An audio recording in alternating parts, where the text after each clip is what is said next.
విద్యార్థులు గైడ్ టీచర్లు మీ యొక్క స్టాల్ దగ్గరికి వెళ్ళండి. గౌరవ అతిథులందరూ కూడా మీ దగ్గర రావడం జరుగుతుంది. మీరు ఎగ్జిబిట్స్ యొక్క డిస్ప్లే ఎలా చేశారో ఏం సంగతి చక్కగా వివరించాల్సి కోరుతున్నాం. రూమ్ నెంబర్ 1, 2, 3, 4, 5 స్టూడెంట్స్ అందరూ కూడా గైడ్ టీచర్స్ మీ యొక్క ఎగ్జిబిట్ సెంటర్ దగ్గరికి వెళ్ళాల్సి కోరుతున్నాం. మేడం మధ్యకి రండి. మేడం పక్క మేడం పక్క రండి. మేడం మేడం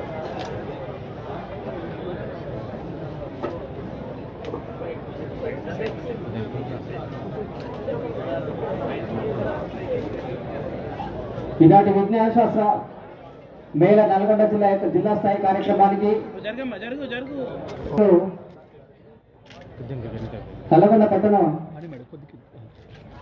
మున్సిపల్ చైర్మన్ గారు అందరూ అతిథులందరికీ కూడా పెద్దల విజ్ఞాన శాస్త్ర మేళకు వచ్చేసినందుకు వారికి ధన్యవాదాలు తెలియజేస్తున్నాం. అనంతరం ఈనాటి విజ్ఞాన శాస్త్ర మేళ లోపల ఎగ్జిబిట్స్ అన్నిటి కూడా మంత్ సెలబ్రేట్ చేసుకుంటున్నాము. This is as per the mark. Measures సరిపోవడం లేదు, ప్లస్ రోడ్ యాక్సిడెంట్స్ పెరుగుతున్నాయి. ప్రతి సంవత్సరం 1,62,000 మంది చనిపోతున్నారు. 4,75,000 యాక్సిడెంట్ జరుగుతున్నాయి. ఒక యాక్సిడెంట్ జరిగితే ఒకసారి మనం అన్ని దాన్ని లోపలికి వెళ్ళి అనాలిసిస్ చేస్తే ఒక ఫ్యామిలీ డిస్టర్బ్ అవుతుంది. ఒకవేళ ఆ ఫ్యామిలీలో head of the family father కానీ ఎవరైనా చనిపోతే బ్రెడ్ విన్నర్ ఎవరు ఉండరు. పిల్లల పరిస్థితి చాలా అగమ్యగోచరంగా ఉంటుంది. టీచర్స్ కి నేను చెప్పబోయే మెయిన్ రిక్వెస్ట్ ఏంటంటే ప్రతి ఒక్కరు కూడా ఈ రోజుల్లో మీరు పూల్ కారింగ్ వెళ్తున్నారు, దాంట్లో కార్ పూల్ చేసుకొని వెళ్తున్నారు, ప్లస్ 2 వీలర్స్ లో వెళ్తున్నారు దగ్గర ఉంటే, కానీ హెల్మెట్ పెట్టుకోవట్లేదు. హెల్మెట్ పెట్టుకున్నా కూడా దానికి సీట్ ఇది బెల్ట్ పెట్టుకోవట్లేదు, ఫాస్టన్ చేయట్లేదు. ఆ బెల్ట్ పెట్టుకుంటే మాత్రమే మీకు యూస్ఫుల్ ఉంటుంది. లేకపోతే మీరు పడిపోయిన వెంటనే అది ఎగిరిపోతుంది, అగైన్ తలకి, దానివల్ల మళ్ళీ దెబ్బ తాకుతుంది. నా రిక్వెస్ట్ హెడ్ మాస్టర్స్ ఇక్కడ ఉన్న వారందరికీ ఏంటంటే మీరు బిఫోర్ సైన్ తీసుకునే ముందు మీ టీచర్స్ తోటి కానీ అదర్ నాన్ టీచింగ్ స్టాఫ్ తో కూడా వాళ్ళ చేతిలో హెల్మెట్ ఉంటేనే సైన్ చేయండి, యాక్సెప్ట్ చేయండి, లేకపోతే యాక్సెప్ట్ చేయకండి. ఎందుకంటే దాంతో చాలా ఫ్యామిలీస్ డిపెండ్ అయి ఉన్నాయి.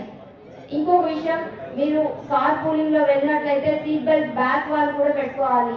బ్యాక్ వాల్ ఏముందిలే అని చెప్పి అనుకుంటారు, బట్ రోడ్ యాక్సిడెంట్ జరిగినప్పుడు ఫ్రంట్ వాల్ కంటే కూడా బ్యాక్ వాల్కే ఎక్కువ ఇంజరీ జరిగి ఎక్కువ డెత్స్ జరుగుతుంది. కాబట్టి కంపల్సరీగా ఏ సీట్ లో కూర్చున్నా కూడా మీరు సీట్ బెల్ట్ పెట్టుకోవాలి. సీట్ బెల్ట్ పెట్టుకుంటే మీరు యాక్సిడెంట్ అయినప్పుడు బెలూన్స్ ఓపెన్ అవుతాయి, లేకపోతే బెలూన్స్ ఓపెన్ కావు. ఈ science, this all depends on the science. మనం ప్రతి ఒక్కటి కూడా everything depends on science. When we get up in the morning till we go to the bed, every aspect of our life events depends on the science. So ee science importance road mela paddappudu kuda what happens, mana brain, especially brain head injuries ekku avadam valla immediate death jarugutundi. Head injury jarigite emondi, head is our bone, brain is being encapsulated in a cranium is skull. So if anything goes wrong inside, it will bulge and inflammation will happen, and finally the person who gets the accident will get with paralysis. ఒకసారి paralysis వస్తే వాళ్ళ life చాలా అగమ్యగోచరము, చెప్పడానికి వీలు కాదు. కాబట్టి నేను ఈ సైన్స్ కాన్ఫరెన్స్ లో ఎందుకు ఇది పెట్టమని మేడం రిక్వెస్ట్ చేశానంటే, it's all related to science and more children will be involved along with the teachers and parents. So నా రిక్వెస్ట్, హెల్మెట్ లేకుండా స్కూల్లో ఎంటర్ అయితే సైన్ చేయకండి హెడ్ మాస్టర్ గారు.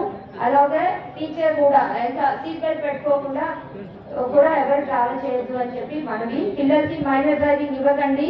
మైనర్ డ్రైవింగ్ ఇస్తే పేరెంట్స్ కూడా జైల్లో వేయబడతారు. ఈ విషయం అందరికీ చెప్పాలి. మీరు స్కూల్లో పిల్లలు ఎవరైనా కాలేజ్ వాళ్ళు కానీ పిల్లలు కానీ ఎవరైనా వెహికల్స్ తీసుకొస్తే అవి తీసి లోపల పెట్టండి, లేకపోతే నియర్ బై మాకు కానీ పోలీస్ వారికి కానీ చెప్పాలని వినండి.